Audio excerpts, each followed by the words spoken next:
Jack, balik lagi sama gue di Persija Insight. Di video kali ini gue mau coba memberitahukan sedikit poin-poin penting yang baru saja terjadi setelah pertandingan melawan Arema kemarin.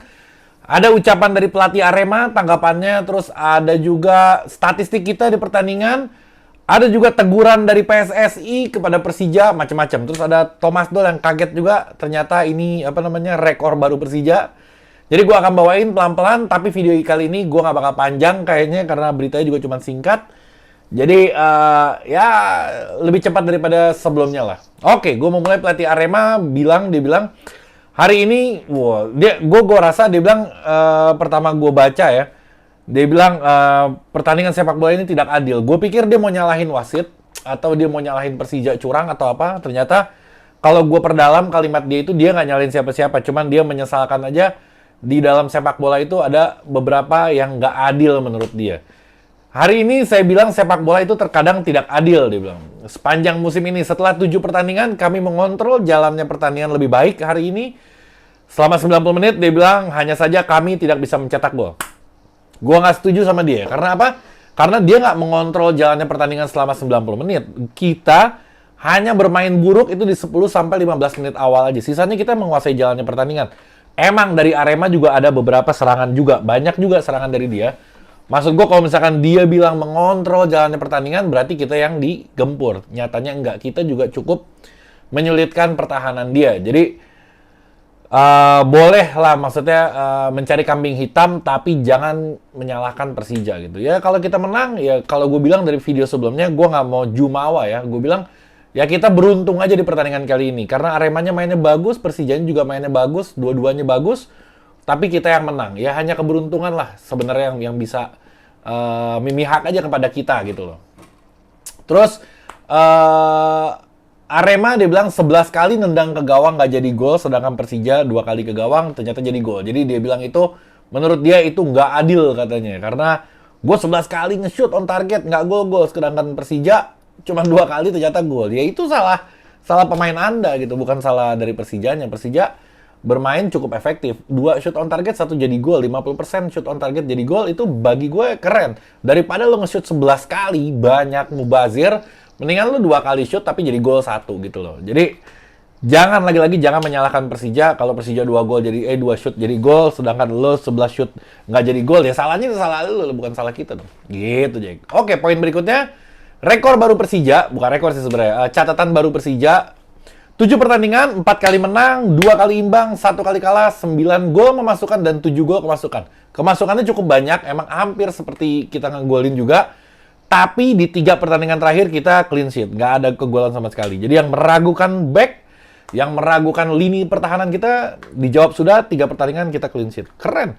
Andre Tani, itu Il Capitano Vero itu keren banget mainnya, luar biasa. Gue mau ngomong gila, ntar banyak yang komen, Bang, gue kemarin ngitungin lu ngomong gila sampai 20 kali. Gue banyak banget ngomong gila di video sebelumnya karena antusias gue gila-gilaan kemarin. Gila lagi, udah. Oke,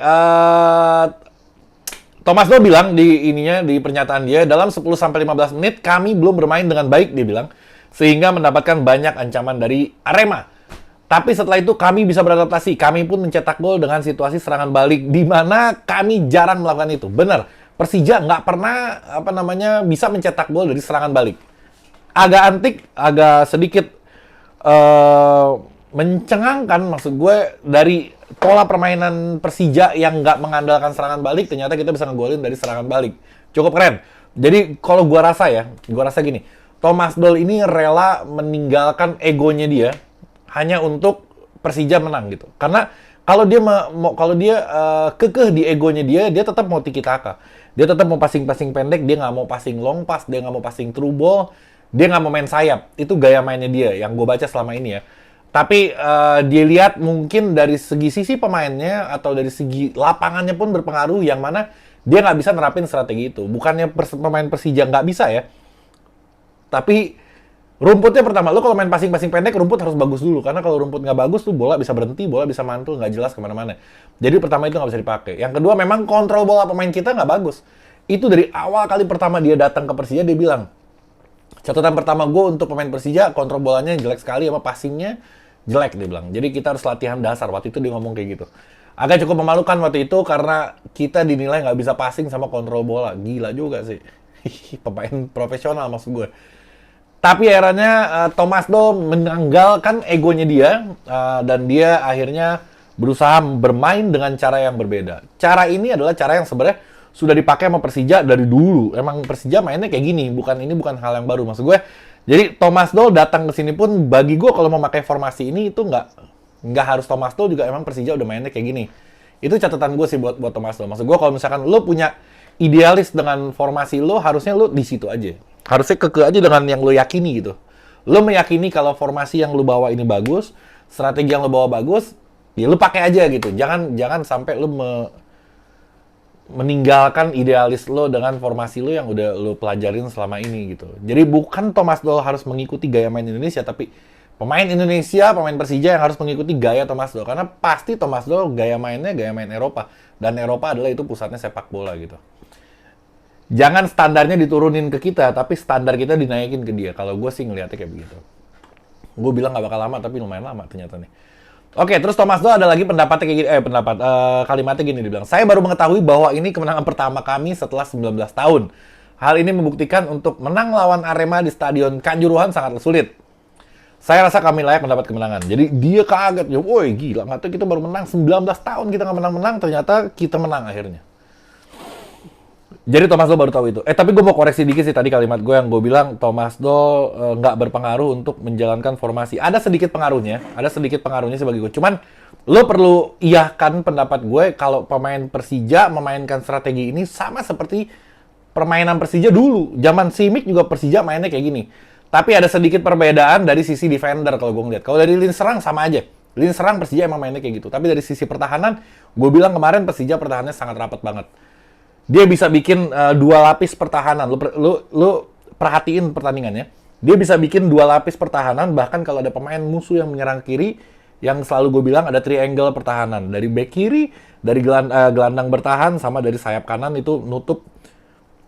Jadi 3 ditutup 1 gini. Kalau ada 1 sayap masuk sini, tutup sama 3. Disegitigain gitu maksud gue. Itu dari Thomas Doll pelajarannya. Jadi ada ngaruhnya untuk sisi pertahanan. Tapi kalau untuk sisi penyerangan, pengamatan gue nggak ada perbedaan sebenarnya, sama aja. Rico main kayak begitu, tetap dia umpan gini, tetap Rico cut inside ke dalam, tetap lay off bolanya yang dikasih ke striker dan strikernya nyundul atau enggak langsung one shot langsung dapat tendang ya. Itu standar Persija juga emang dari zaman dulu mainnya kayak gitu. Oke, gue mau lanjut.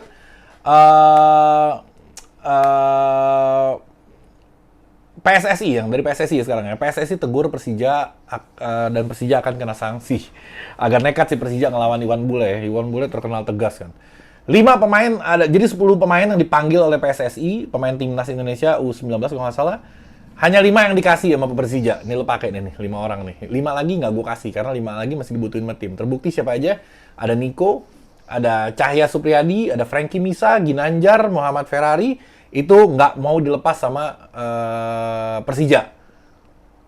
Memang harusnya sih dilepas, cuman karena Persija membutuhkan itu mungkin jadi nggak dilepas sama dia.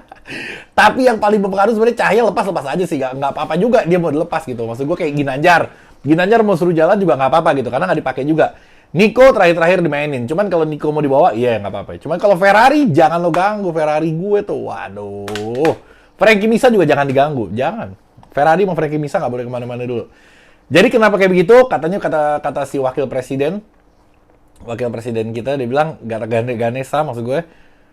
Gue bakal kasih, tenang aja, gue bakal kasih. Tapi nanti pas lu kualifikasi, kalau misalkan sekarang buat TC-nya nih, buat latihan-latihan gitu, lu tenang aja. Pemain-pemain ini yang bakal main di timnas lu nanti, dia mainnya reguler di kita. Jadi lu jangan khawatir kalau dia datang kaget main gitu, karena dia mainnya reguler juga di Persija. Jadi lu jangan khawatir, maksudnya kalau dia tetap akan panas gitu ketika dia bergabung sama timnas, karena di Persija juga dia ikut kompetisi yang terus reguler gitu. Jadi bagus juga sebenarnya buat Sintayong harusnya. Cuma Sintayong mungkin pengen dia main ke sana supaya kompak sama teman-teman yang lain. Mungkin gua nggak tahu. Tapi Persija cukup nekat sih itu nggak dikasih itu pemain timnas. Harusnya ya dikasih, harusnya. Match statistik. Bola posisi gue singkat aja match statistik ya, karena udah banyak banget yang ngebahas tentang ini. Gue mau ya sampein aja lah mengisi sisa waktu ini. Bola posisi dipegang 58% oleh Arema dan 42% oleh Persija. Jadi orang banyak menyangka kalau Arema menguasai jalannya pertandingan. Sebenarnya nggak juga. Arema ini kenapa posisinya banyak? Karena dia menahan bola di belakang. Sedangkan Persija main bolanya passing cepat. Jadi bukan berarti Arema menguasai jalannya pertandingan. Arema banyak megang bola di belakang, kita nggak dibahayakan juga. Total shot 11, Aremanya 2. On targetnya 3, ternyata Persija, Arema on targetnya 2. Ya tadi dibilang 11 shot, nggak ada yang masuk. Ya ternyata on target lu cuma 2. Jadi jangan berharap dari 2 gol ini masuk, kecuali Kremencik. Kremencik 1 shoot gol langsung. Gila. Passingnya cukup banyak, Arema 255, Persija passingnya sedikit karena yang tadi gue bilang long pass. Terus passing akurasinya 71%, dua-duanya juga jelek banget passingnya. Karena 80 sampai 85%, 80% bagus, 85% luar biasa sebenarnya kalau mau melihat persentase passing akurasi. Terus dari chances created, Arema lebih banyak peluang, bener juga sih dia ngomong tadi. Persija cuma 3 kali menciptakan peluang, tapi menjadi gol 1. Efektivitas cukup tinggi. Oke, dari crossingnya malahan Persija nggak ada. 1 loh, dari 8 yang berhasil 1. Arema banyak banget, ini banyak, aduh nggak tahu deh. Tackle-nya sama, intercept-nya juga Persija bagus juga, clearance-nya banyak. Oke, dari klasemen. Gua klasemen sementara dari yang kemarin ya, karena hari ini udah beberapa tim yang main. Kayak Rans juga ternyata Rans bisa menang. Waduh, kemenangan pertama Rans. Tapi ini klasemen dari pertandingan sebelumnya. Oke, Borneo FC Samarinda di posisi Kapolista atau peringkat ke-1 klasemen. Ada Madura dan Bali, Persita, Persija, Jakarta di urutan ke-5. Ada PSM Makassar, Persikabo, Persibaya. Banyak banget ini ke bawah nih tim-tim ini yang satu mana nih? Ya, diulangin lagi. Aduh.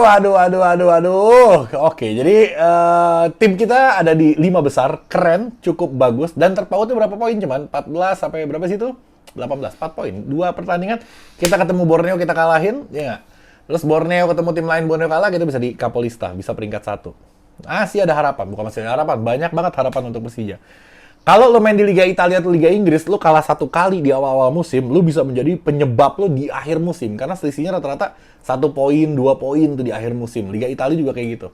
Kalau Liga Indonesia nggak usah khawatir, karena lo kalah 3 kali di awal musim juga, ntar di tengah-tengah tiba-tiba tim-tim gedenya pada kalah juga gitu. Jadi nggak perlu khawatir. Gue yakin masih bisa, harapan masih juara itu masih cukup besar. Oke Jack, jadi cukup sekian video gue. Gue tadinya mau ngomong mengundur-mundur seperti biasa, cuman ada yang komen di Instagram gue, di Instagram orang tapi nge-tag gue, dia bilang, tuh adminnya Persija, Insight, dia bilang mengundur-mundur, memprovokasi. Waduh, gue bilang, gila, lo ngomong mengundur-mundur bisa perang, bayangin. Gue cuma ngomong mengundur dulu, ternyata tanggapan orang bisa perang. Apa urusannya mengundur sama perang? Jadi gue gak ngomong mengundur lagi. Persija Insight, maju dulu.